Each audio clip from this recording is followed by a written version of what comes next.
Hello everybody, we have came across to the Hilton to have a look at some of the role-playing games that's going on. Now, I've stopped off with Sean, who is one of the GMs here, and Sean, I wanted a quick chat about what you guys are going to be getting up to and what you actually think makes a good GM, because I know some of your guys start using props, music, stuff like that.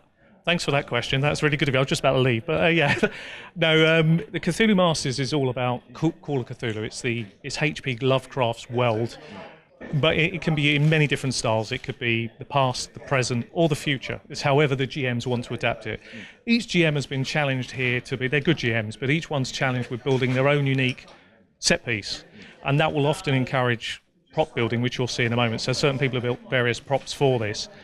To make the event as unique as possible. What will actually ultimately happen is that one winner from each table will come off that table and go into tonight's final with myself. So that's what will happen. What makes a good GM? Well, you have to have a lot of patience. That's one of the most important things. You have to have a lot of understanding. You've also got to be quite forceful, but in a carefully, calm, considered way. You kind of do it. The best GMs are the ones where whenever you do anything, you're rarely heard. But when you are, it's important and people listen. And that's one of the key criteria to it. So I always think a great GM is one that doesn't say a lot, unlike myself. You see, I've role-played with a few groups where they analyse everything going down a corridor, right? Every 5 steps. Roll for perception. Is there anything that's going to jump out and get me? That's never going to happen in Cthulhu. No, we don't do that. It's discouraged. What we're looking for really is the best kind of role-playing around the table. People who understand the fine line between good role-playing and bad role-playing, not just trying to justify it because that's what their character would do. And in a game like this, you haven't got time to look around the corner. You probably have to run around the corner, to be perfectly honest with you. So it's not that kind of game. It's about atmosphere, the immersiveness of that moment, and hopefully people come away from here running to tell the organisers what a great time they've had. And that's the most important thing from this. That's fantastic. So are you telling me that each of your GMs has their own individual scenario that they have crafted for the Masters? Most of them, not everybody, but most of them will do that. Some are still learning the craft and maybe they feel more comfortable running someone else's material, but for the most of us, 2/3 of us, absolutely our own material, yeah. All right, well, how about you take us a quick tour around the tables? We'll meet some of your GMs that have came along for the event. This is Paul. Hello, Paul. Hello. How are you doing? I'm Justin from Beast of War. We're just stopping in to see what's going on with the Masters. I see you've actually laid out a spread for some of your guys. Is any of this poisoned? I can't say. Who knows? Okay, so we're playing Russian roulette with the snacks on the table. What scenario are you running for Call of Cthulhu today? It's my own scenario. It's called Islands in the Stream. I can't give anything away, but it is Cthulhu. It is Cthulhu. Island in the Stream. See, this South is... Pacific, hence the get-up. Ah, I see. So you're doing something in the islands. Yes. And what are you hoping to do with your players? How do you like to draw them into the world? Because we've been talking about immersiveness for role-playing, and I'd like to know how you manage that. What sort of tricks of the trade would you use to draw people in? Well, it's basically they make their own character. I've let it be open. So they bring their own character to it. And then I just, through myself and them, because it is cooperative, we actually get the story together. So I'll just give them little hints, and the players, because they are a good calibre, will actually go with that, and together we create the story. So it's not just me, it's them telling the story as well. Very cool. Well, good luck with today. I hope your players have a lot of fun. So do I. We'll move on here. We'll see if we can find another GM in the room. Do we have another GM? Can I get a hand up for another GM? Are you a GM, sir? You're a GM. All right. So we're coming in to have a look at some of the high caliber GMs that have turned up to the Masters here. And I'm just wondering what you're sort of planning to do today for everybody that's coming to your table. I've prepared my own scenario. It's a scenario that I've run before. I've polished it up a bit. It's very tight. Got lots of good character interaction in it. Lots of scary moments. Lots of good solid Lovecraftian themes. So I'm looking forward to running it. And what sort of an era have you set it in? Because Call of Cthulhu, we've heard it can be anywhere. Can you give us a couple of hints? This particular one, I've run as a modern day one before. This version of it, I'm running as a 1920s version of it, so less high tech, less worry about people using smartphones and that kind of thing. Pairs it right back to the bone. Very nice. And are you using any props, or is there any sort of tricks you would use to draw people into the world with you? No, this one is prop free really. I prefer to sort of build its own atmosphere. I know a lot of people like to have a lot of handouts and a lot of props. I often find that detracts from it really. I'd like to sort of concentrate on the storytelling and the characters rather than lots of bits of paper handed around the table. Oh, I see. And if you say there was a budding GM out there, is there any top tips you would give them for jumping into the GM sort of role within role playing? It depends on the environment you want to do, really. Concentrate on the story you want to tell and how you're going to put those ideas across. If you're running a convention, don't write anything too tight to give the players plenty of flexibility. So something more sandboxy than something with a very linear plot. Well, thank you very much. It's a pleasure. Do we have another GM? I am going to be coming around every... we have one over here. We have a hand up. So I will get myself around here. Hello, sir. I'm Justin from Beast of War. I'm Finn. All right, you're running Call of Cthulhu today. What are you running for everybody? I'm running Bleak Prospect, which is from the recent publication Nameless Horrors, which is a Chaosium book they produced to...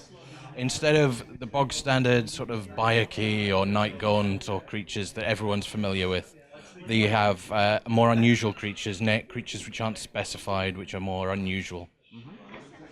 And are you using many props in it, or are you another person who likes to let the story tell itself? I feel role-playing is very much a game of imagination, so hopefully my words will take people to wherever they end up. Okay. And would you have any sort of top tips for new GMs out there that would maybe want to jump into the world? Just have a go. There'll be lots of people who'll say, if you don't do this, you're doing it wrong, or if you do it like this, it's not right. As long as everyone involved's enjoying themselves and no one ends up a gibbering heap in the corner, it's all fine. Well, hang on. It's Call of Cthulhu. Ending up a gibbering heap in the corner, it's kind of part and parcel, yeah? Well, kind of. I think you don't need props for a role-playing game. You really need good players and a good GM who knows how to tell a story. But props just make it that extra bit special. They make, especially something like the Masters, which is a very high kudos event for this convention from a role-playing game perspective. That makes it just that little bit special. It's not just people around rolling dice around a table. You've got all these elements, and lots of people around here will be doing props and audio visual stuff as well. Mine's just a poker game, but yeah. Yeah, but I kind of like the idea, because in Call of Cthulhu, the best games of it I've ever played have always began normally, and then it's just that gradual descent into madness, which is always something that's really great about it. Exactly, and so what I've tried to do is try to get the props that are appropriate in the game without breaking the frame, so to speak, but that could be then used to just both affect player and character to just make it that bit weirder as they go along. So hopefully it will work, because it's the first time I've played it, so I'm still writing it now. So, but yeah, it should be good. So if you want some feedback on how it went, you can ask my players or me later on. Yeah, sure. Although, one quick thing, top tips for a new GM, what would you say? I would say, realistically, you need to know the rules. You do need to read the rules, because having to break off and read a huge chunk of rules whilst you're in the middle game will break a flow.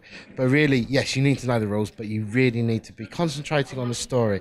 You need to be concentrating on the story that the players want to tell, but at the same time guiding them so that they don't do things that you can't plan for and haven't planned for, and might detract from their game because you're running it.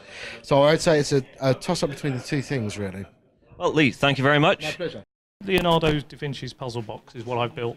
So the box itself is the main prize for today. It's a prize within a prize. First of all, they've got to find out how to get into it, although I've built it up.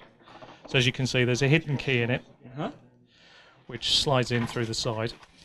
It all locks back down. And once it's locked up, I haven't locked it at the moment, you can see that once that's put back into position, you wouldn't know how to find your way in unless you knew exactly the moves. But even when you have found your way into the box, there's even hidden compartments at the back of the box behind the mirror. There's a mirror because it's Leonardo and everything is in backwards. And there's enough information in here to keep someone actually adventuring on their own time at home, reading and studying for a year to fathom out what I was actually designing in this prize. Wow. So that's just one of many. For me, unlike the other GM where props detract, for me they make it and break it, because this is Cthulhu. So the more hands-on it is, the more interactive something can be. For me, the better it is. But we're all different, and that's what makes it brilliant. And what era are you aiming at? I'm hearing Leonardo da Vinci, so is it... Everybody's different. My story this evening does use his prop box, but it's in a different way entirely, although my story is set in the 1970s in America. I won't go into too much, but to say that the characters are in the deep end to start with is an understatement. So they start off right in the middle of the action, and it's all about them trying to fathom out what's actually really going on. Hence, Leonardo da Vinci's puzzle box. Thank you very much. That has been a great look at. Thanks for coming to interview, and really appreciate your time. Oh, that's not a problem. We're here all weekend covering the entire expo, so I'm sure if there are other role-playing events in here that we should be looking at, we will definitely be back to see what's going on. Stuff. Thank you Very much, and thank you for a look at the Cthulhu Masters. Guys, Thank you. get your comments in below. How do you like to run your Cthulhu? We'll move on. We'll see you in the next one.